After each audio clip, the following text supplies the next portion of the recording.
सवशाहूणम।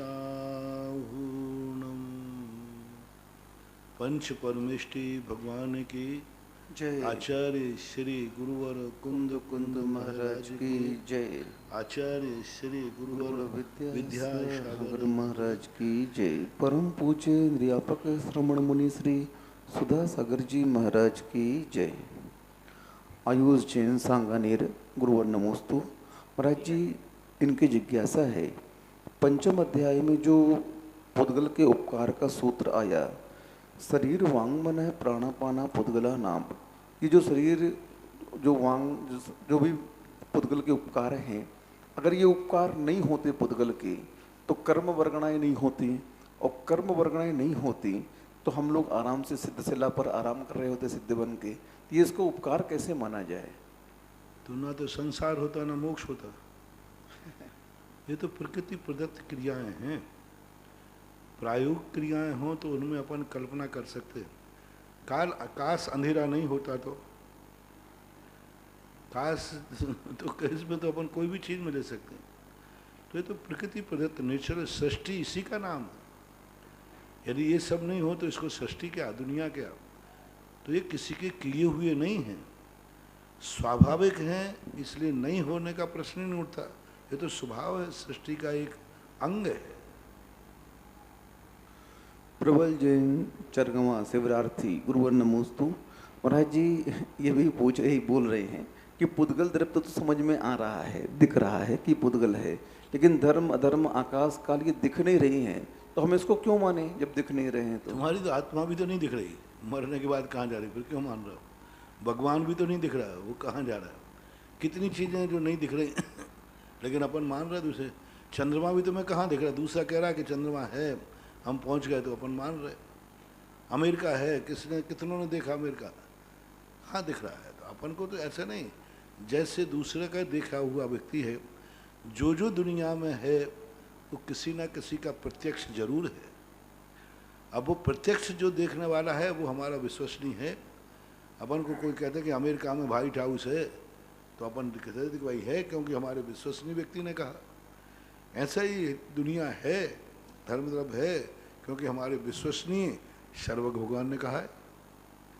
दुनिया में अपन यदि विश्वास पे नहीं चले तो कुछ नहीं हो सकता। हमारे माँ बाप पे संदेह हो जाएगा, क्या पता है माँ बाप है कि नहीं, क्या प्रूफ? बहुत सारी चीज़ें ऐसी जिन पे अपन संदेह कर सकते हैं। तो ऐसी बात नहीं, संसार विश्वास के ऊपर चलता है, मानना ही पड़ेगा। इन्हीं का प्रश्न है महाराज जी कि जीव लोक के असंख्यात भाग में एक जीव रहता है, तो इतने सारे जीव उस अनंत लोकाकाश में कैसे रह सकते हैं? अवगाहनत्व गुण है। सभी द्रव्यों में एक सामान्य गुण होता है, अवगाहनत्व, एक दूसरे की अवगाहना देने की क्षमता। एक प्रदेश में इतनी क्षमता है सभी द्रव्यों के कि पूरे 3 लोक के जितने हैं पदार्थ, एक प्रदेश में भी यदि कुचित कदाचित अवगाहित होना चाहे तो भी अवगाहन दे देगा। सुनीता जैन निमाज गुरुवर नमोस्तु। महाराज जी, इनका प्रश्न है कि हमारे जीवन में ग्रह का प्रभाव जो होता है वो कैसे पता चले कि किस ग्रह का प्रभाव हमारे जीवन में चल रहा है? ग्रहों का प्रभाव, शनि ग्रह, ये ग्रह, वो ग्रह होते हैं ना जिनका प्रभाव चलता है अपने जीवन में, तो कैसे पता चले कि किस ग्रह का प्रभाव हमारे जीवन में चल रहा है? कोई भी चीज़ के पता करने के लिए, जैसे एक बीमारी का पता करने के लिए डॉक्टर MD करता है ना, PMT करता है, MD करता है, दुनिया भर के करता है, तभी तो पता चल पाता कि ये बीमारी है। अपन को शरीर के अंदर क्या दिखता है? अपन को तो किडनी निकाल के दिखाई, तो मांस का लोथड़ा है, लीवर दिया मांस का है, लेकिन वो डॉक्टर जानता है। तो इन सब के लिए भी अध्ययन चाहिए, स्वाध्याय चाहिए। उनकी पहचान ऐसे बताने से नहीं होगी। हर चीज़ की पढ़ाई है, पॉमिस्ट्री, आप मास्टरी ज्योतिष पढ़िए पूरा, आप सब जानने लग जाएंगे। पल्लव जैन जबलपुर गुरुवर नमोस्तु। महाराज जी, इनकी जिज्ञासा है कि संकट मोचन बिनती है, उसमें आता है ककड़ी के चोर को कटार मारिए नहीं, इसका मतलब क्या है? यानी छोटी सी गलती पर उसके प्राण मत लो। छोटी छोटी गलतियों पे हम इतना कसाय कर लेते हैं कि आप देखते हैं कि छोटी छोटी गलतियों पे कितना बैर बांध देते हैं। अरे भाई छोटी सी गलती थी, उसने कह दिया, अब उसने थोड़ी सी गलती कर दी और अपन बैर साध के बैठ गए सालों महीनों जिंदगी निकल रही है, बैर सादे, अरे भाई छोटी सी गलती थी, छोटी गलती में माफ़ कर दो, ख़त्म बात हो गई। यानी कोई अपने प्रति एक दिन छोटी गलती करता है, अपन उसको बरसों महीनों जिंदगी भर घसीटते रहते हैं, करते रहते हैं, तो वो उसका नुकसान नहीं है, हमारी खुद की कसाईपना प्रदर्शित होता है। छोटी सी बात को लेकर यदि हम बढ़ाते हैं, हम अधिक समय तक रखते हैं, तो अपन समझते हैं कि इसमें हमारी महानता हो रही है। नहीं, अपनी रेपुटेशन गिर रही है, सामने वाले का रेपुटेशन गिरती है। यदि काकड़ी के चोर को कटार मारता है तो ककड़ी चोर वाले के ऊपर सारी दुनिया सहानुभूति करेगी, सारी दुनिया चोर के पक्ष में हो जाएगी और कटार मारने वाले के विपक्ष में हो जाएगी। तो हमें ये देखना पड़ता है कि जो अपराध करने वाला है, पहली बात वो किस स्तर का है। यदि वो छोटे स्तर का है और हम उसकी गलती को माइंड कर रहे हैं, तो सारी दुनिया हमें ही दोष देगी कि तुम इतने बड़े महाराज होकर, इतने बड़े चक्रवर्ती होकर, इतने बड़े बाप होकर के, और तुम इस गलती, छोटी सी गलती को कसाय कर रहे हो। एक बच्चा रो रहा है, उसने कपड़े गंदे कर दिए बच्चे में, और उसको बाप उसको ठोकने में लगा है, मारने में। तो उन्हें कपड़े गंदे क्यों किए? मैं शादी में जा रहा था, मैं बारात में जा रहा था, तो सब कर दिया। अब बोलो, अब कपड़े गलते किए बच्चे ने और ये मारने लगा है, तो अपन देखेंगे तो किसको गलती कहेंगे? बाप की। अब अरे बच्चे को मार रहा, प्राण भी ले लो तो उसको पता ही नहीं, उसने तो कर दी गंदी, उसको तो प्राण लेने पर भी वो ये नहीं मान पाएगा। तो अभी है काकड़ी के चोर को कटार मारिए नहीं, बच्चे ने कपड़े मार कर दिए और उसको तुम थप्पड़ मारने लगे हो। तो ये भी देखना चाहिए कि सामने वाला बुद्धिहीन है, उससे तो गलतियां होंगी ही होंगी।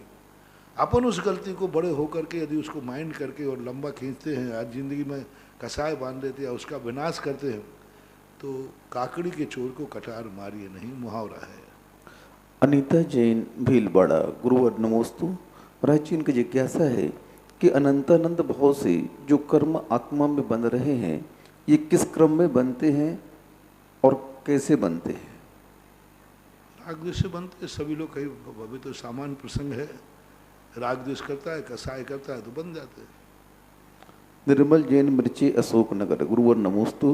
महाराज जी, इनकी जिज्ञासा है कि अभिमान, स्वाभिमान और आत्मसम्मान, इन तीनों शब्द में मान शब्द आता है, और तीनों की परिभाषाएं एक हैं कि अलग अलग है? नहीं, मान का अर्थ होता है ज्ञान। अभिमान, स्वाभिमान और आत्मसम्मान। मान का शब्द जो आता है, मान का अर्थ होता है ज्ञान। अब इसके साथ जो तुम्हारे ज्ञान है अभिमान, अभिमान किसको होता है? जिसके पास कुछ है उस पर अभिमान होता है। स्वाभिमान, स्वयं वस्तु के ऊपर अपना अभिमान करता है, दूसरे पर बहिष्कार नहीं करता। आत्मसम्मान, आत्मसम्मान के अच्छे गुण, अच्छे आचरण करना, ये आत्मसम्मान है। पर ये सब चीज़ें अभिमान को लोग, इन सब चीज़ें परिभाषा में हैं। आत्मसम्मान वही का है जो व्यक्ति अपने आप को देखता है। मैं अपने स्वभाव से च्युत नहीं होना ही आत्मसम्मान है। बिच्छू डंक मार रहा है, हमें क्रोध नहीं आ रहा है, यही आत्मसम्मान है। मैं अपने आत्मा को उस छोटे से व्यक्ति के कारण गिराऊंगा। आत्मसम्मान जब जागता है व्यक्ति को, दुनिया कुछ भी कहती रहे, त्रियंश खा रहा है, खा रहा है, खा रहा है, मारेगा मारेगा, मैं उसके कारण अपने आत्मा का स्वाभिमान नहीं गिराऊंगा। मैं वो कसाय कर रहा है तो मैं भी कसाय करूं, वो नीच कार्य कर रहा है तो मैं भी नीच कार्य करूं, उसने गाली दी तो मैं भी गाली दूं, वो अज्ञानी है तो मैं भी वैसी करूं।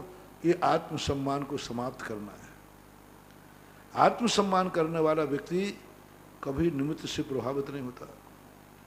निमित्त पड़ा रह जाता है, निमित्त थक जाता है, निमित्त परेशान करते करते कमट के समान थक जाता है। पारसनाथ का आत्मसम्मान था, स्वाभिमान नहीं, आत्मसम्मान का। आत्मसम्मान का इतना ही अर्थ है, हम अपने स्वभाव से च्युत नहीं होंगे। हम मुनि हैं तो मुनि रहेंगे, यदि श्रावक हैं तो श्रावक रहेंगे, यदि हम जैनी हैं तो हम जैन रहेंगे, पिता हैं तो हम पिता रहेंगे। अपने पद की गरिमा में स्थित रहना, ये आत्मसम्मान कहलाता है। स्वाभिमान का अर्थ होता है कि हम असत्य के सामने नहीं झुकेंगे, गलत के सामने नहीं झुकेंगे, नमोकार मंत्र पर पैर नहीं रखेंगे। स्वाभिमान, आत्मसम्मान नहीं। वो आत्मसम्मान में तो वो अपने स्वभाव से च्युत नहीं हो रहा है। स्वाभिमान में कहता है कि नहीं, मैं तुम्हारे दबाव में पैर कैसे रख दूं। उसको मर जाएगा लेकिन वो गलत कार्य का समर्थन नहीं करेगा, गलत कार्य का, और सही कार्य होगा तो वो झुके बिना रहेगा नहीं। स्वाभिमान की आड़ में ज्यादातर अभिमान पलता है। स्वाभिमानी जो होगा वो विनयशील होगा, सबसे बड़ा लक्षण। वो सदा गुणवानों के सामने विनयशील रहेगा और वो एक ही बात कहेगा, मैं असत्य के सामने नहीं झुकूंगा, सत्य के सामने चरणों की धूल बना रहूंगा। और अभिमान का अर्थ होता है कि वो सत्य के सामने भी नहीं झुकता। जो सत्य के सामने नहीं झुकता वो अभिमान है, जो असत्य को नहीं झुकता है वो स्वाभिमान है, और जो अपने स्वभाव में स्थित रहता है वो आत्मसम्मान है। डॉक्टर सुरभि जैन सतना, गुरुवर नमोस्तु। महाराज जी, इनकी जिज्ञासा है कि व्यक्ति के मन के अंदर जो जिज्ञासाएं चलती हैं कभी समाप्त क्यों नहीं होती? कोई ना कोई जिज्ञासा हमेशा बनी रहती है। जिज्ञासा बुरी तो नहीं है ना। जिज्ञासा की पूर्ति करने की जो तलब है वो बुरी है। जिज्ञासाएं तो उठनी चाहिए, जिज्ञासा तो हमारी विकास का वो है, लेकिन हम जिज्ञासाओं को एन कैन प्रकार में पूरी करने का प्रयास करें। इच्छाएं उठती हैं, इच्छाएं नहीं उठने का नाम तप नहीं है। इच्छा यदि नहीं उठ रही है उसका नाम तप नहीं है, क्योंकि तप उसका मान लोगे तो फिर तप की जरूरत क्या है? इच्छा ही नहीं उठी। इच्छा निरोध हो, इच्छा हो, उसकी इच्छा की पूर्ति यदवा तदवा करना, जैसे तैसे करना नहीं, वो इच्छा का निरोध कहलाता है। इंद्रिय निरोध कैसे? आंख फोड़ लेना नहीं, आंख बंद कर लेना नहीं, हर किसी वस्तु को देखना चाह रहा है ये आंख, तो नहीं, ये चीज देखने लायक नहीं है। जो देखने लायक है वही दिखाना निरोध है। इच्छाएं तो उठना चाहिए, सबकी उठती हैं, लेकिन इच्छाओं की पूर्ति किस ढंग से की जाएगी वह कहलाता है निरोध। यदि यदवा तदवा करने पे हम उतर जाएं तो फिर वो स्वच्छंदता कहलाती है। इससे तपस्वी का अर्थ ये नहीं कि वो इच्छाओं को नष्ट कर दिया, उसने इच्छाओं को कंट्रोल में कर लिया। कंट्रोल यानी इच्छा तो है लेकिन यदवा तदवा नहीं। जैसे खाने की इच्छा है, भूख लगी है, अब देखना इच्छा तो आई है, लेकिन इच्छा को यदवा तदवा कुछ भी खा लूँगा, कहाँ भी खा लूँगा, नहीं, उस इच्छा पे मैं कंट्रोल करता हूँ। आँख झुक भी देख लेगी, नहीं, मैं आँख पे कंट्रोल करता हूँ, मैं आँख को झुकाऊंगा भी, आँख से देखूंगा भी, आँख को झुकाऊंगा ना। बीतरागी भगवान को कभी नहीं कहा कि अरहंत भगवान ने इंद्रिय निरोध किया, क्योंकि उन्होंने इंद्रियों को समाप्त कर दिया। अब निरोध क्या करेंगे वो? निरोध का अर्थ होता है इंद्रिय वही देखेगी जो हम दिखाएंगे, हर चीज नहीं देखी, इसको बोलते हैं। इन्हीं की जिज्ञासा है महाराज जी की पंचमेरु की पूजन क्यों की जाती है और पंचमेरु का महत्व क्या है? भादों के अंदर पंचमेरु व्रत पड़ते हैं। जो पंचमेरु की व्रत करते हैं, क्योंकि पांचों मेरुओं में जो मूर्तियां होती हैं, गजदंत होते हैं, सब मिला करके इन सब के इनके व्रत होते हैं, इनकी पूजा होती है, उनका अवकाश होता है, पूरी व्रत कथा है, वो इन्हीं भादों में पड़ते हैं। इसलिए पंचमेरु की पूजा की जाती है। कृत्रिम चैत्यालय 80 जिनालयों के पांचों मेरु 80 जिन धाम, शब प्रतिमा जी को करहूँ प्रणाम, और गजदंतों के 20 और होते हैं। तो इस प्रकार का ये एक जैसे और व्रत होते हैं, ऐसा भी पंचमेरु भी व्रत है। जैसे 10 लाक्षण पर, वो 10 लाक्षण में के मध्य में ही पड़ता है। महाराज जी, तीनों 10 लाक्षण में आते हैं पंचमेरु की, पंचमेरु के व्रत। हाँ, तीनों में आना चाहिए पूरा, पर अभी तो ये हाँ तीनों ही में आते हैं सर, 3 शाखाओं के होते हैं। और पंचमेरु आते तो 10 लाक्षण में ही है ना, 10 लाक्षण के बीच में पड़ते हैं, तो तीनों शाखाओं में ही होना चाहिए।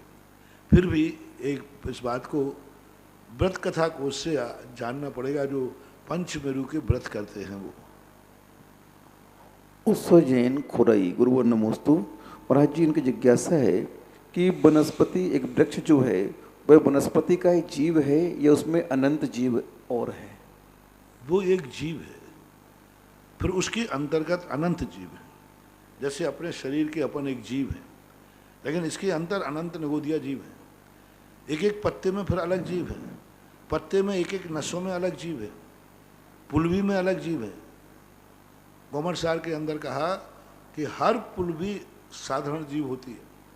पुलवी यानी जहाँ से उसकी जड़ होती है, जहाँ पत्ता ज्वाइंट होता है, पत्ता लगाया तो वहाँ साधारण है, और सबसे ऊपर की जो कलगी है बिल्कुल बारे बारे, वो सप्रतिष्ठित है, वो कलगी साधारण है। आपने देखा होगा भिंडी को ऊपर से आप तोड़ते हैं, कौन सी भिंडी तोड़ते हैं जो टूट जाती है, तो सोच समझते ये भिंडी अभक्ष है, नहीं, कई लोगों ने इसका गलत अर्थ ले लिया। ऊपर की जो टुंडी होती भिंडी की वो साधारण ही होती है, इसलिए उसको तोड़ के अलग किया जाता है। उसके बाद नीचे का हिस्सा अप्रतिष्ठित होता है, वो साधारण होकर के भी वह अनंत कार्य सप्रतिष्ठित नहीं माना जाता। एक पत्ते में पूरा पत्ता अप्रतिष्ठित है, लेकिन उसके ऊपर की कलगी और जहाँ पत्ता ज्वाइंट है वहाँ वो सप्रतिष्ठित है। वो चीज़ आगे कलगी नहीं खाई जाएगी, नीचे का नहीं खाएगा। भिंडी को भी सबसे ऊपर का हिस्सा जो छोटी सी होती है टुंडी, वो नहीं खाई जाएगी, और नीचे का जहाँ डंठल लगा रहता है वो नहीं खाया जाएगा। सभी फलों में ऐसे ही जानना चाहिए। ब्रती श्राविका किरण जैन और पाटन, गुरुवर नमोस्तु।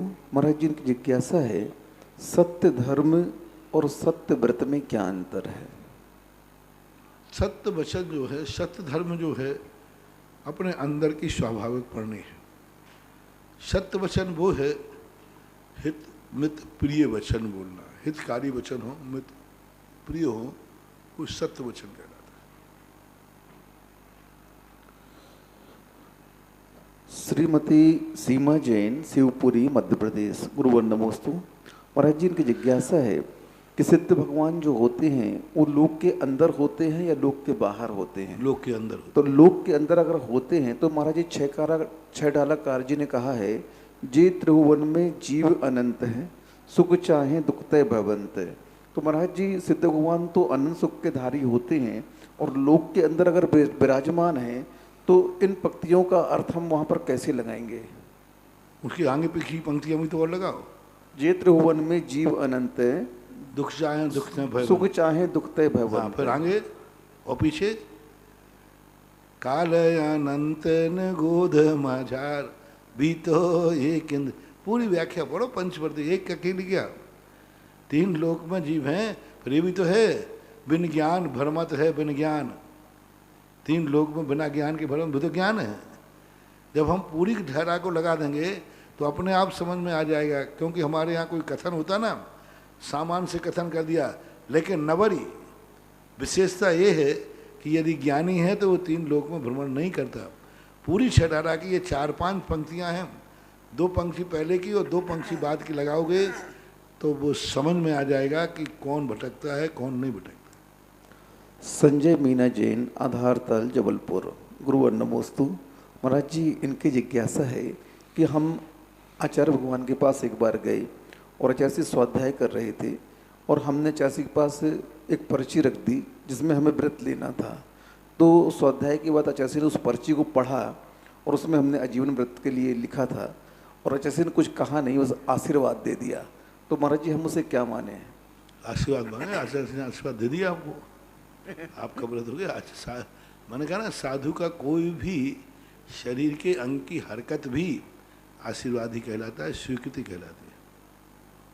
निश्चय जैन, बेंगलोर, गुरुवर नमोस्तु। महाराज जी अपने यहाँ मोर पिच्छी रखी जाती साधु लोग के माध्यम से, तो उमा स्वामी महाराज को गृद्ध पिच्छी बोलते हैं, तो उन्होंने गृद्ध की पिच्छी ली थी क्या?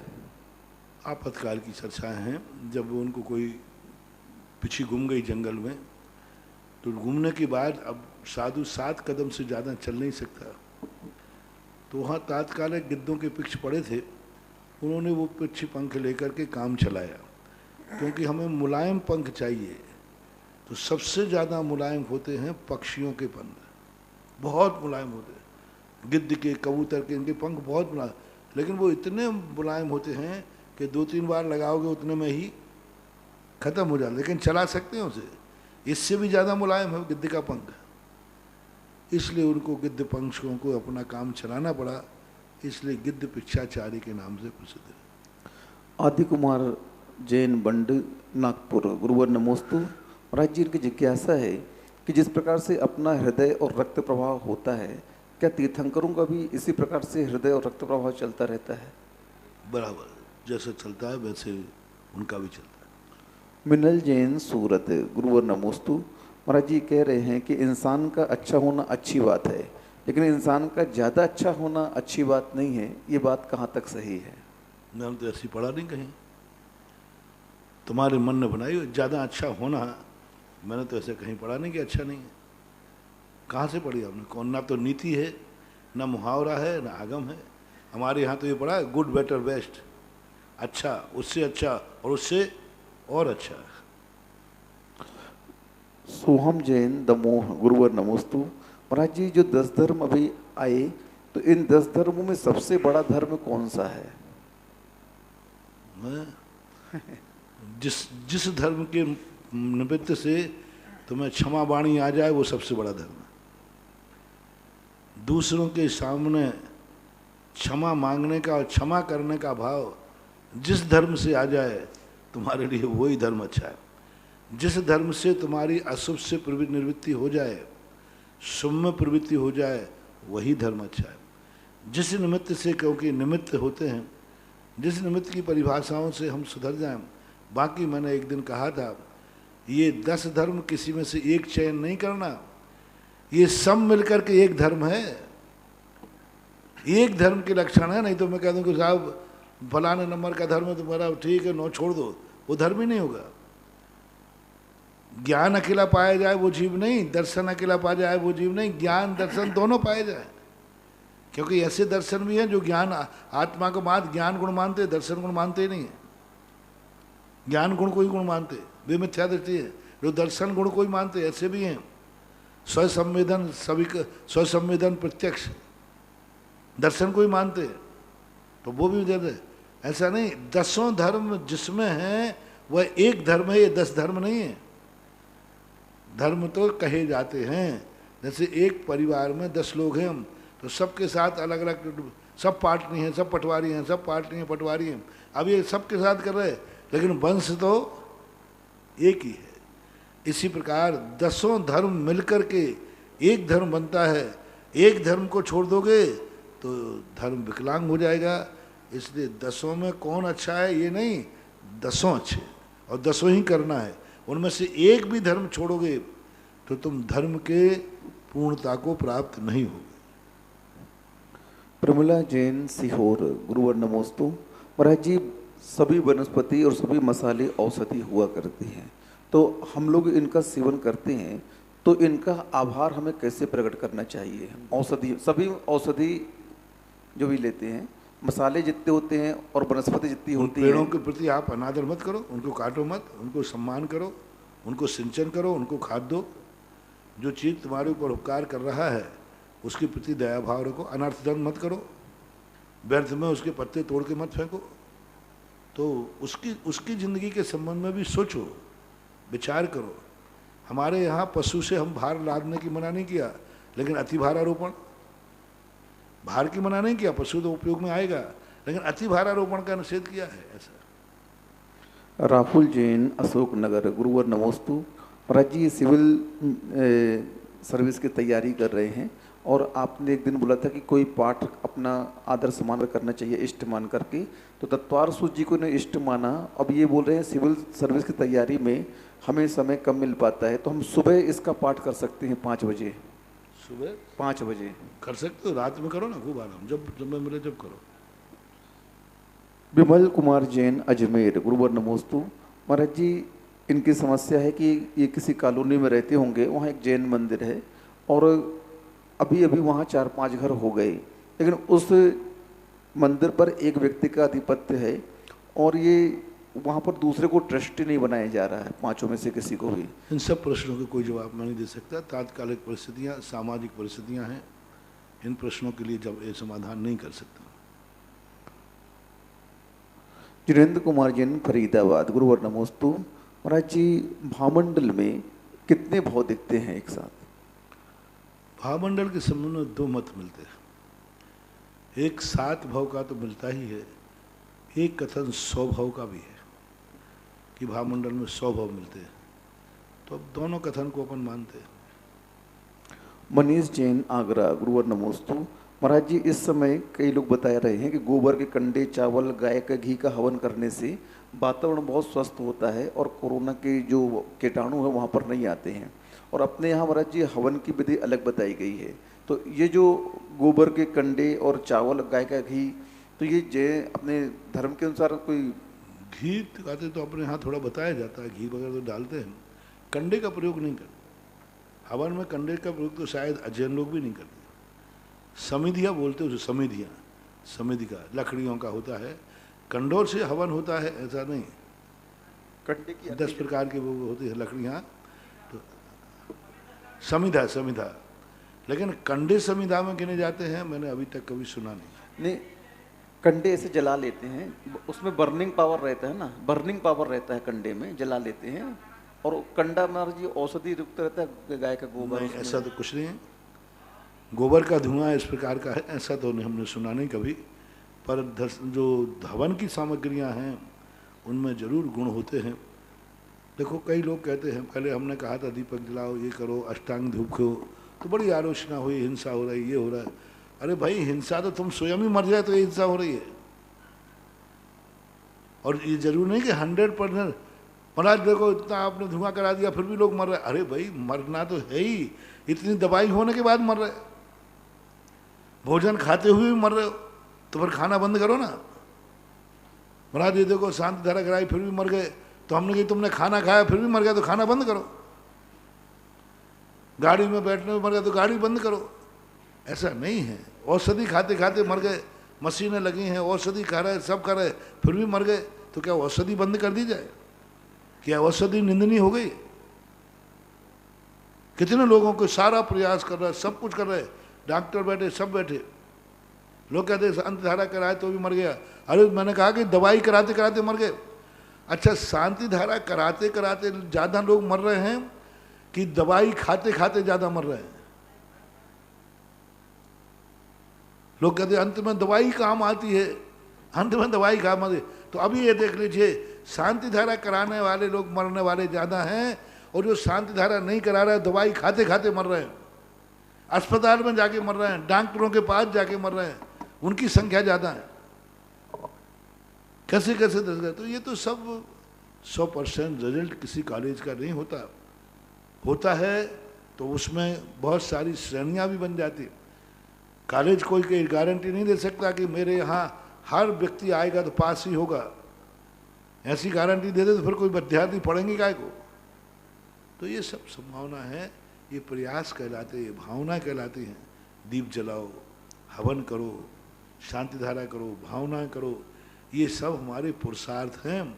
बीमार होने पर चलो डॉक्टर के पास चलते हैं। अब वहाँ भी मर गए तो डॉक्टर से कहा, डॉक्टर साहब पहले बताओ मर गया तो? वो कहते मर सकता है। यदि आप ऑपरेशन करते समय कहो डॉक्टर साहब मर गया तो वो कहते मर सकता है, आपका तो आप उठा के वापस लाओ। अब वो खुद कह रहा है मर सकता है तो फिर उठा के वापस लाओ। अब देखो वहाँ कितनी बड़ी, क्या लोग गजब के लोग हैं।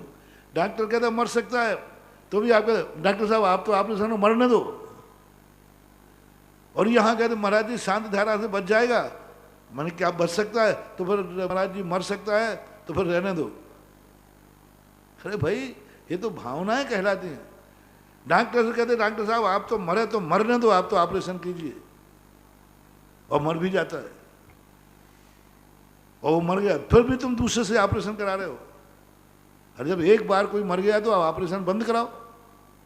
जैसा कर्म क्षेत्र में पुरुषार्थ व्यक्ति करता है, सफल मिले या न मिले, तो भी पुरुषार्थ करने से कभी कोई चूकता नहीं है। ऐसे धर्म क्रियाओं में हमने पुरुषार्थ करना अपना काम है, सफलता मिल भी जाती है और नहीं भी मिलती है।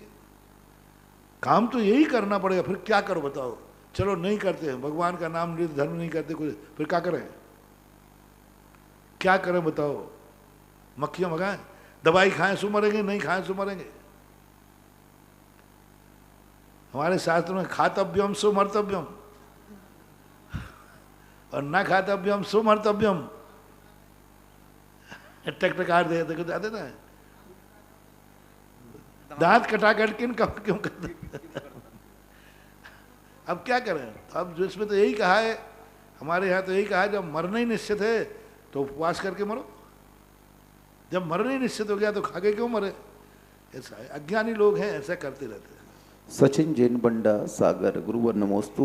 महाराज जी ये कह रहे कि हम लोग शिखर जी गए परिवार के साथ में, बहन वगैरह रिश्तेदार के साथ में, तो वहाँ पर एक मंदिर बन रहा था और भैया जी ने बोला कि आप सामूहिक रूप से एक मूर्ति रखो, लेकिन जब आपके प्रवचन सुने कि मूर्ति वगैरह का पुण्यार्जक एक व्यक्ति होना चाहिए, मिलकर के मूर्तियाँ नहीं रखनी चाहिए, तो महाराज जी हमने वहाँ पैसे नहीं भेजे, तो अब हमारे पैसे वहाँ भेजने के भाव नहीं हो रहे हैं, तो उन पैसों का हम क्या करें महाराज जी, क्योंकि सामूहिक वो तैयार नहीं हो रहे हैं। वहाँ कमेटी से एनओसी लीजिए कि भाई हम मूर्ति में चंदा नहीं देना चाहिए, मूर्ति छोटी बैठा लो, अपने स्वयं की स्वतंत्र बैठना चाहिए। उनको एक बार सूचना दे दो, सूचना देने के बाद उसको कहीं और दूसरे काम में भी लगा सकते।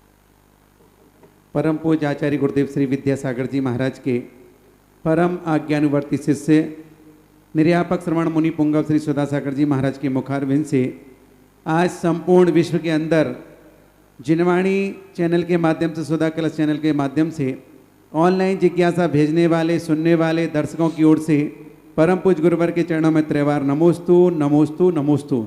इस क्षेत्र पर बनने वाले सहस्कुट जिनालय में जो 10 मंजिलों में बड़ी बड़ी प्रतिमाएं विराजमान होनी है, एक एक सहस्कुट में एक एक मंजिल में 4-4 चतुर्मुखी भगवान, जो कि लगभग 4.25 फुट की होगी, जिसके लिए 5 कलश की राशि में एक नाम आया, राजमती बज, पीयूष कविता, मनीष पिंकी, समस्त बज परिवार कोटा, कल्पना कासीवाल, अर्चना जैन जयपुर। स्वर्णदान हेतु बड़े बाबा की बेदी के लिए 51 रुपये की राशि राजेंद्र मनोरमा देवी राकेश रितेश फिरोजाबाद, 51 रुपये की राशि हीरा देवी रतनलाल जैन मीरा रोड मुंबई। श्रवण संस्कृति संस्थान के लिए हमारी विद्वत वर्ग जो वहाँ से तैयार होकर के संपूर्ण देश में जाकर के और धर्म की प्रवाहना करते हैं, वहाँ के लिए 21,000 रुपये की राशि चंद्रपुर दिगंबर जैन समाज मेहरौनी ललितपुर। और चंद्रोदय तीर्थ विश्व की सबसे मनोज्ञ आदिनाथ भगवान की प्रतिमा के समक्ष असीम कालीन भक्तांबर हेतु एक नाम आया, 51,000 रुपये की राशि में पदमचंद सुधा दीपक शिल्पी मान्या बूचा वाले ललितपुर दिव्य जैन के जन्म दिवस के उपलक्ष्य में। आज हम जिज्ञासा समाधान शुरू करें, इसके पूर्व एक मंगलाचरण के साथ प्रारंभ करेंगे, क्योंकि आज क्षमावाणी पर्व है और ये मंगलाचरण है महेंद्र मंजूलता छाबड़ा की सुपुत्री गौरव स्वीटी छाबड़ा की सुपुत्री गौरवांशी छाबड़ा के द्वारा सुंदर प्रस्तुति मंगलाचरण के साथ।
प्रकार से उस बिटिया ने सुंदर प्रस्तुति दी, एक बार उसके सम्मान में ताली हो जाएंगे।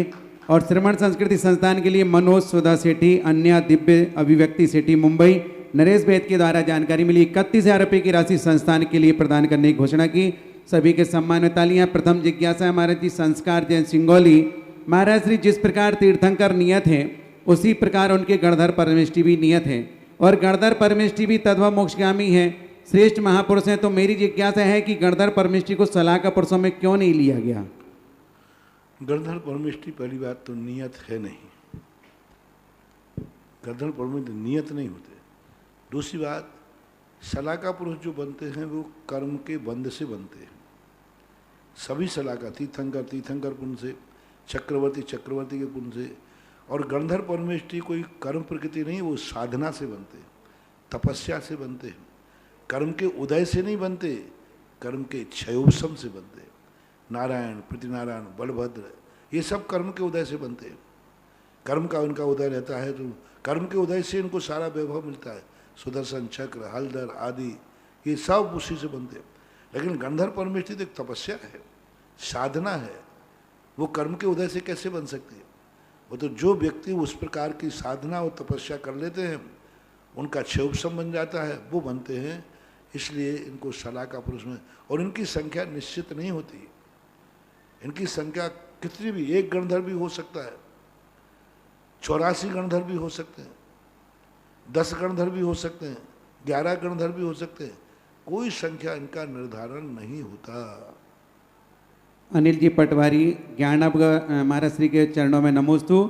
ज्ञानार्णव ग्रंथ के अनुसार जिज्ञासा है, प्राणी मात्र का, प्राणी का हित मोक्ष है, वह कैसा है? समस्त प्रकार की बाधा से रहित है तथा अपने स्वभाव से उत्पन्न है, और जो स्वभाव से उत्पन्न हो उसका कभी नाश नहीं होता है। तो मेरा प्रश्न है कि मोक्ष स्वभाव से उत्पन्न कैसे होता है? कृपया समाधान करें। स्वभाव से उत्पन्न नहीं होता, स्वभाव ही है। विभाव हट गया, पानी में शीतलता कहाँ से आई? कहाँ से आई? गर्माहट हट गई, गर्माहट आई थी, शीतलता नहीं आती।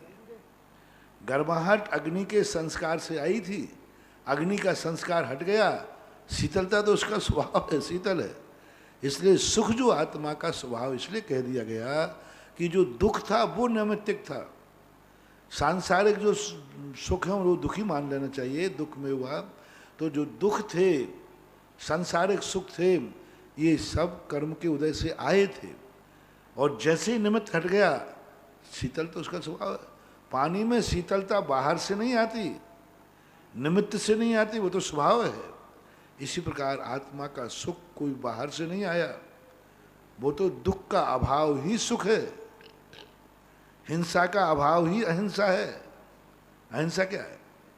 हिंसा नहीं करना, उसको रोक देना। तो इस प्रकार के कार्यों को जानना चाहिए। दुख की अभाव रूप परिणति ही सुख है, सुख मेरा स्वभाव है। अगली जिज्ञासा सुरेश जी पटवारी बिजौलिया। परम पूज्य श्री के चरणों में कोटिशः नमोस्तु।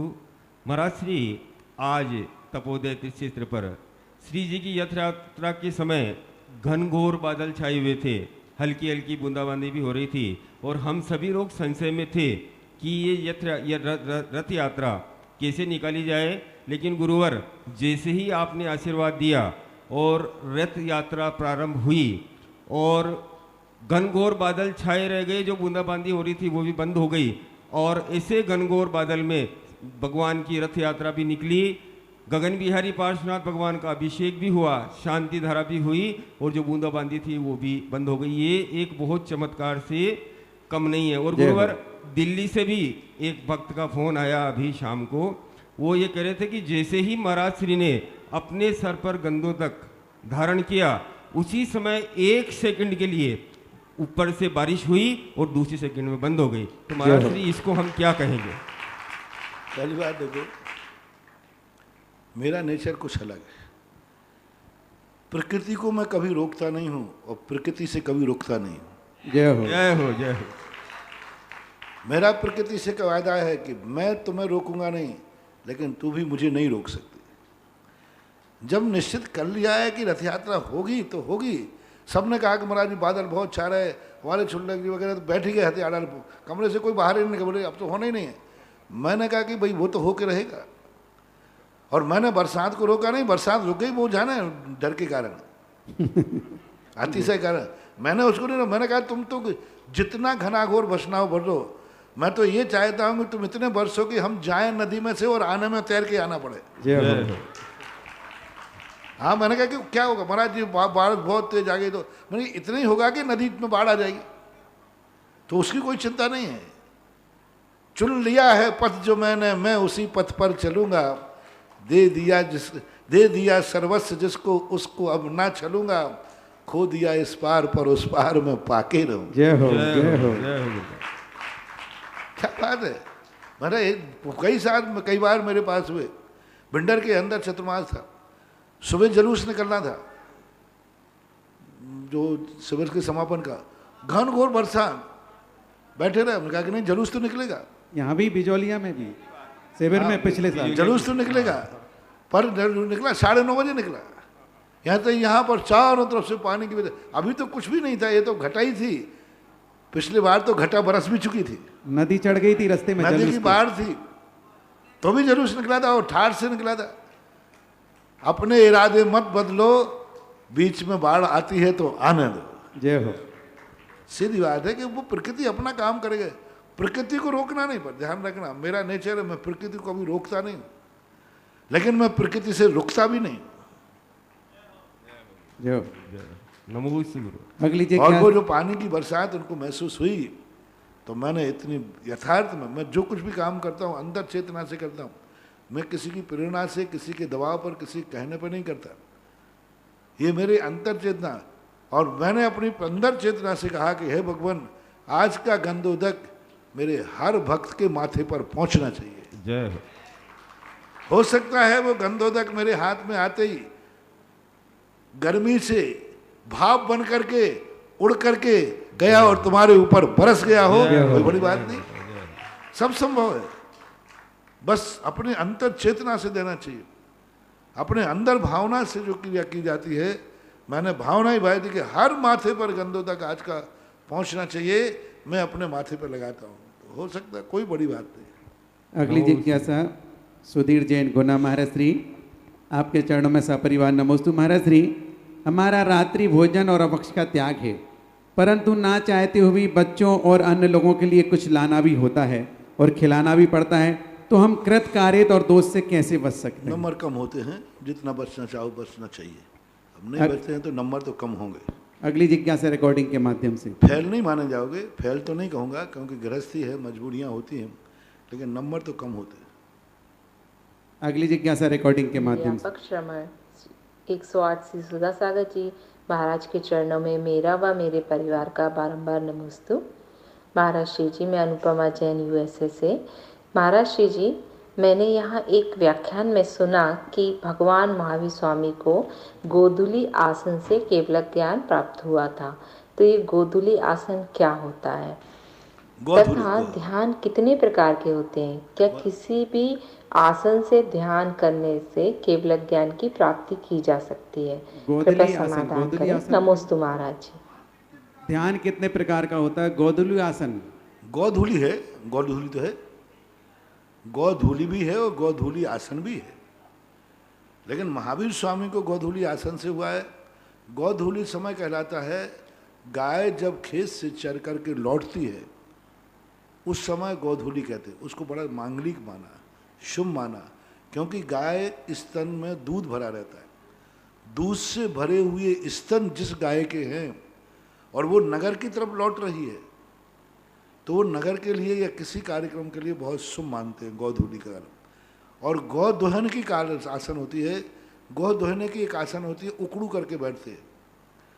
तो जिस आसन से गाय को दुहा जाता है, गाय के सामने क्या पालथी मार के धोते हो?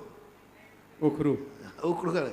तो जिस आसन से गाय को दुहा जाता है उसे गौ दोहिनी आसन कह लेते हैं। लेकिन महावीर स्वामी को उस आसन से केवल ज्ञान हुआ, ये दिगंबर आमना में तो नहीं है। दिगंबर आत्मा में सभी तीर्थंकरों को पद्मासन अथवा खड़गासन, दो ही आसन से मुक्ति प्राप्त हुई। अन्य कहीं के श्वेतांबर आदि परंपरा में हो तो मेरे ज्ञान में नहीं है। अगली जिज्ञासा पुनः रिकॉर्डिंग के माध्यम से। परम उपकारी श्रेष्ठ गुरुवर की श्री चरणों में क्षमा भाव के साथ कोटि कोटि नमोस्तु। गुरु जी, कल आपने जैसा कि बताया कि द्रव्य व्रत लेने के लिए वीर्यंतराय कर्म का क्षयोपशम होना चाहिए। यह बात तो समझ में आती है गुरु जी, किंतु मिथ्यात्व के मंद उदय और अनंतानुबंधी जो कि श्रद्धा और चारित्र दोनों का घात करती है, अनंतानुबंधी का मंद उदय में द्रव्य व्रत लिए जाते हैं। यह बात समझ में नहीं आई गुरु जी, क्योंकि अभव्य जीव तो धम्मम भोग निमित्तम, धर्म ही भोगों के निमित्त करता है, उसका तो अभिप्राय सही नहीं है। तो जहाँ अभिप्राय सही नहीं है वहाँ मिथ्यात्व का मंद उदय और अनंतानुबंधी का मंद उदय कैसे हो सकता है गुरु जी? कृपया। अभिप्राय सही होने, अभिप्राय गलत और सही होने से कसाय की मंदता और तीव्रता पर फर्क नहीं पड़ता। यदि उसके धम्म भोग निमित्त हैं, लेकिन कई बार तो उसने के धम्म के भोगों के निमित्त का उसके ज्ञान में नहीं आ रहा, पकड़ नहीं रहा, वो संकल्प पूर्वक नहीं करता कि मैं मुनि बन रहा हूँ धर्म के भोगों के लिए, ऐसा संकल्प नहीं करता। वो धर्म का लक्ष्य नहीं बना पा रहा, यही कारण है। कर्मों की निर्जरा का साधन नहीं बना रहा, मंद बुद्धि।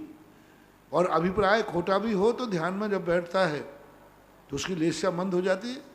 अभव्य परम सुख लेस्या को कैसे प्राप्त हुआ, हमने उदाहरण भी दिया था कि एक अभव्य 9वें गृह में जा रहा है, किसके बल पर? कौन सा कर्म है? कसाय की मंदता, सुख लेस्या।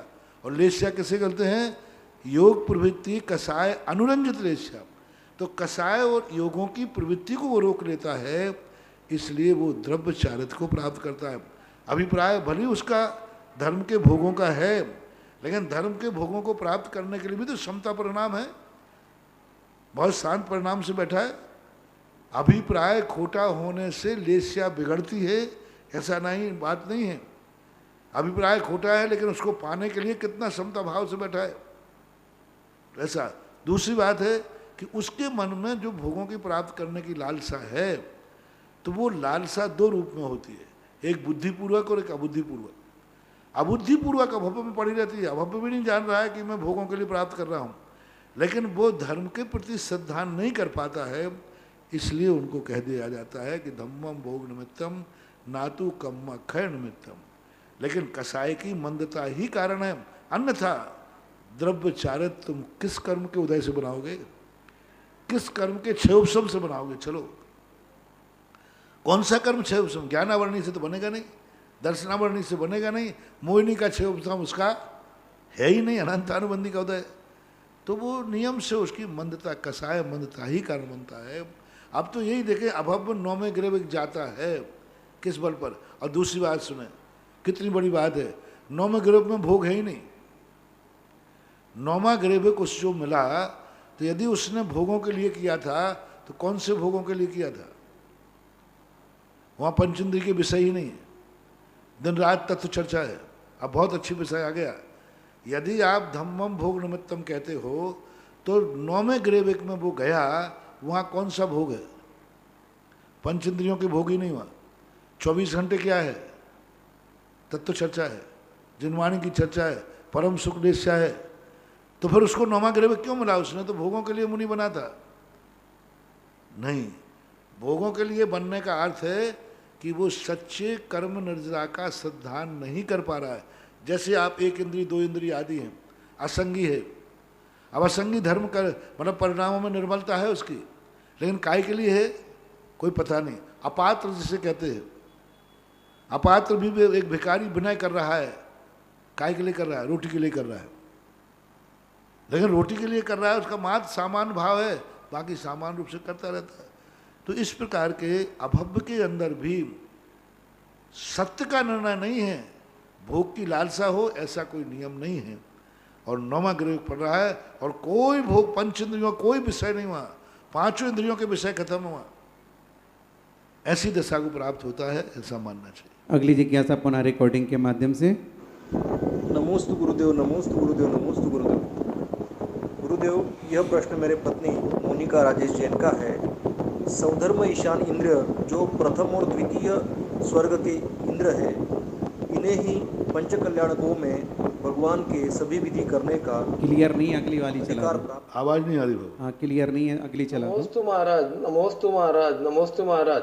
मैं श्रीकांत शाह, औरंगाबाद। मेरी यह शंका है कि महाराज जी, श्रावक दिगंबर जैन मुनियों का जन्मदिन अवतरण के रूप में सार्वजनिक रूप से मनाते हैं। क्या ये आगम सम्मत है और उचित है? कृपया अवतरण शब्द का क्या अर्थ होता है, समाधान कीजिए। धार्मिक दृष्टि से जैनागम में अवतरण शब्द की कोई व्याख्या नहीं। तीर्थंकर के संबंध में गर्भावतार की संख्या मिलती है। एक लोक व्यवहार के संबंध में जन्म को भी अवतरण बोलने लगे हैं। पहली बात तो जैन दर्शन में किसी भी मुनिराजों के, किसी भी लोगों के तीर्थंकर को छोड़ करके किसी के जन्म दिवस मनाने का उल्लेख हमने शास्त्रों में नहीं पढ़ा। किसी के महान राजा महाराजा भी हुए, चक्रवर्ती हुए, जन्म दिवस की बात की समझ है। ये दो चीज़ें पता नहीं कहाँ से चली। एक तो शादी की सालगिरह, आज तक मैंने शास्त्रों में खूब देखा कि भाई किसी ने मनाई हो तो वो नहीं मनाए। जन्म दिवस की मनाने की परंपरा भी कोई ऐसी नहीं थी कि कोई हो, फिर भी लोक व्यवहार के अनुसार लोग मनाते हैं। पर ये अवतरण दिवस रूप में मनाना आजकल की फैशन चल रही है। मुनिराजों की अवतरण नहीं, आज तो बच्चों का भी अवतरण दिवस लिखने लगे। उनके जन्म दिवस पर जो आजकल कार्ड छपते हैं ना, उनमें भी बच्चे के अवतरण दिवस पर। तो अभी आजकल की कहना चाहिए परंपरा है, साधुओं का नहीं मनाना चाहिए। अब हमारे संघ में नहीं मनाते हैं तो आप लोग फिर भी व्हाट्सएप पर तो डाल देते।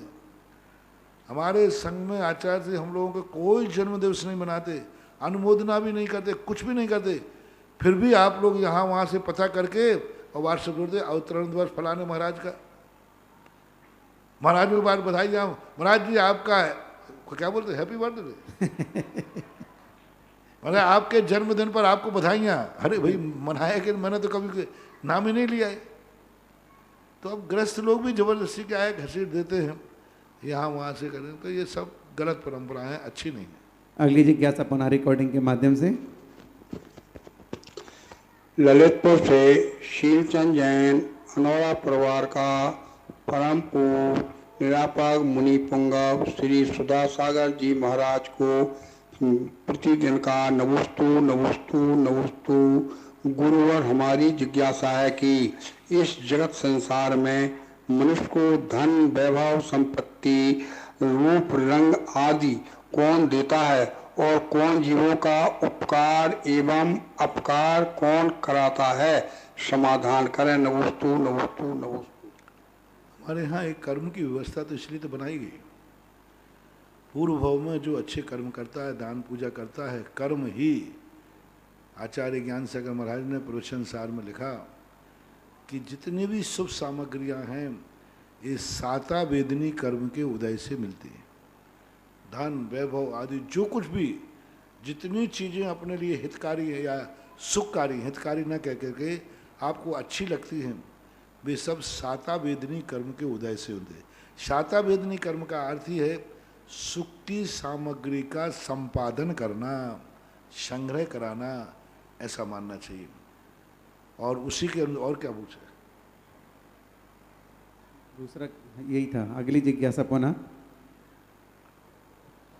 हम सबके आराध्य गुरु निर्यापक मुनि पुंगव श्री 108 सुधा सागर जी महाराज के चरणों में प्रीति पाली संजय जैन लाल बंगला परिवार का एवं बजाज परिवार पाटन का बारंबार नमोस्तु नमोस्तु नमोस्तु।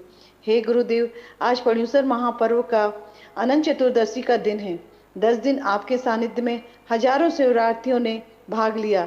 हर साल सिर्फ पुरुष वर्ग ही आपके शिविर में भाग लेते थे, पर इस बार महिलाओं ने भी, पूरे देश की महिलाओं ने भी बढ़ चढ़कर शिविर में भाग लिया और आनंद पूर्वक भक्ति भाव से तीनों टाइम पूजा अर्चना की। हे गुरुदेव, ऐसा लग रहा था जैसे हर घर में भगवान पारसनाथ बिजोलिया के विराजमान हो गए हैं। गुरुदेव, आज हमारी जिज्ञासा कुछ नहीं है, सिर्फ आपके चरणों में निवेदन है कि हम सब शिवरार्थियों को आप अपने दोनों हाथों से वहीं से आशीर्वाद दें, जिससे हम सब धन्य हो जाएं और आप अपने आशीर्वचन हम सबको दें। नमोस्तु। हमने 14 की शंका है, आज तो एकम हो गई। मैंने उस दिन आशीर्वाद दे दिया था। और आज तो आशीर्वाद क्या, आज तो आशीर्वाद के साथ साथ गंधोदक भी दे दी। जय हो जय हो। तो गंधोदक दे दी। आशीर्वाद मेरा सबके लिए है और सबने बहुत अच्छी तरह, अभी आज भी हमने दोपहर के प्रवचन में सबको आशीर्वाद दिया कि आप लोगों ने बहुत अच्छा कार्यक्रम किया, बहुत अच्छे धर्म ध्यान किए, बस उसका उद्यापन और कर देना है। 10 दिन के 10 लाख क्षण पर्व का व्रत तो आपने कर लिए, अब उद्यापन कर देना। और उद्यापन किसे बताया मैंने, अपने दुश्मन से क्षमा मांग लेना, तो 10 लाख क्षण पर्व का उद्यापन हो जाएगा। यही मेरा उपदेश है, यही आशीर्वाद वचन है। जिन जिन शिवरार्थियों ने 10 लाख क्षण पर्व में भाग लिया था, उनके लिए मेरा उपदेश यही है कि उन 10 के मैंने तो मजदूरी भी मांगी थी कि या तो आप लोगों को 10 दिन मेरे कार्यक्रम जिन्होंने अटेंड किए हैं, जिन्होंने भी अटेंड किए हैं, उनको या तो मुनि बनना है और या फिर अपने दुश्मन के पास जाके जय जिनेंद्र करना है। आज दोपहर के प्रश्न में कहा था, अब 2 में से जो तुम्हें ठीक ठाक लगे वो कर लेना। अगली जिज्ञासा सुधा जी पटवारी बिजोलिया। साधु भगवान के चरणों में कोटि से नमन। महाराज जी, समोशरण में तीर्थंकर भगवान जी के जो अष्ट प्रात्यार आदि होते हैं वो सब देवकृत होते हैं या अन्य रूप? क्योंकि भामंडल तो भगवान का अपना खुद का भामंडल होता है, तो ये देवकृत कैसे है? ये समाधान दोनों उल्लेख मिलते हैं। चवरों के संबंध में सबसे ज़्यादा उल्लेख मिलता है कि चवर देवता ढूंढ रहे थे। कहीं कहीं मिलता है सुता चवर ढूंढ रहे थे और कहीं मिलता है कि अदृश्य रूप से देवता ढूंढ रहे थे। तो चवर के संबंध में ऐसा उल्लेख मिलता है। बाकी के संबंध में मेरी दृष्टि से नेचुरल ही होना चाहिए, देवो पुनीत। लेकिन जब समूषण की रचना का अंग मानते हैं तो फिर देवताओं के द्वारा होना चाहिए। लेकिन इस समूषण के अंग तो है नहीं। समूषण का अंग गंध कुटी तक होती है। सिंहासन आदि, ये भामंडल आदि तो सब भगवान के विहार करते हैं, तो कुछ अंग तो चलते ही हैं। सिंहासन कमल के रूप में परिवर्तित हो जाता है, सिंहासन के पास 225 कमल हो जाते। तो अब ये स्पष्ट उल्लेख नहीं मिल रहा है कि ये देवो पुनीत हैं, क्योंकि भगवान के जितने गुण हैं उन गुणों में कुछ देवकृत भी अभिषय कर रखे, 14 अतिशय, 10 जन्म के, 10 केवल ज्ञान के। तो अब ये स्पष्ट उल्लेख आगम में नहीं मिल रहा है। हम उनके मूल गुणों से देवताओं को बिल्कुल भी अलग कर दें तो नहीं कर सकते, क्योंकि 14 अतिशय देवकृत होते हैं। तो इससे सिद्ध है कि मूल गुणों में देवताओं के द्वारा तो किए गए। अब अष्टप्रातिहार यदि हम देवताओं के मानते हैं तो फिर 14 के से साथ में 8 को और जोड़ देते उनको, तो 14 8 22 हो जाते। लेकिन देवकृत असिगम में 14 में तो ये 8 प्रातिहार्य नहीं आए, अलग से ही 8 प्रातिहार्य का वर्णन किया। तो इससे लगता है कि शायद वो स्वतः ही उत्पन्न होते हो। लेकिन जब चवरों के संबंध में आगम में पढ़ा प्रथमानुग ग्रंथों में, तो देवताओं के, इसलिए इसमें संबंध में निर्णय करना मुश्किल है कि ये देवता, क्योंकि आगम में स्पष्ट उल्लेख नहीं मिल रहा है। महाराज जी, एक दिन मैंने पूछा था वो पूजन की 5 भक्तियां, तो महाराज जी सिद्ध भक्ति, चैत्य भक्ति, पंचगुरु भक्ति, शांति भक्ति और समाधि भक्ति, तो इनका पूजन में कहाँ पर प्रयोग होता है? अब 5 कर दिया। अब आई परम भक्ति कौन सी थी? उस दिन तो बोली परम भक्ति, मानी परम भक्ति तो कोई है नहीं, परम पंचगुरु भक्ति है। पंचगुरु भक्ति। तो इन भक्तियों का सामान्य नित्य नैमित्तिक पूजन में तो कोई ऐसा स्थान आया नहीं। विधानों में और पंच कल्याणकों के संबंध में इनका आया है, या पाक्षिक प्रतिक्रमण आप लोग जो करते हैं उस प्रतिक्रमण में आया है। नित्य नियम पूजन में कहीं इनका वर्णन आता है ऐसा मैंने कहीं पढ़ा नहीं। लेकिन गृहस्थ के प्रतिक्रमण में, अनुष्ठानों में सिद्ध चक्र मंडल विधान करते हैं, तब ये पंचगुरु भक्तियाँ, 5 भक्तियाँ पढ़ने का उल्लेख है और व्यवस्थाएं भी हैं। नमोस्तु। आज की आरती के लिए तैयार रहेंगे। जिन्हें आर कराने का सौभाग्य मिला था, सुजानमल, जितेंद्र, नवीन जी, पाटनी परिवार, चांद जी की खेड़ी। पहले जिनवाणी स्तुति। जावाणी के ज्ञान ते सूजे लोकालोक, शोवाणी मस्तके धरे सदा देते हैं ढोक।